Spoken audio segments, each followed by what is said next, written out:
Guys भाई welcome back to my channel. तो guys इस वीडियो में बनाने वाला हूँ मैं वो गणेश जी की ड्राइंग को। तो आप ज़रूर से बताना कि आपको ये ड्राइंग लगेगी कैसी लगेगी लास्ट में।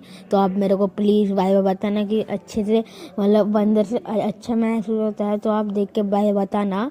सो अभी आप देखो बिकॉज कि मैंने इसमें पहली बार मैं वॉइल का कलर यूज़ कर रहा हूँ। इससे पहले मैंने एक भी बार यूज़ नहीं किए थे, लेकिन अब की बार मैं इसे यूज़ कर रहा हूँ।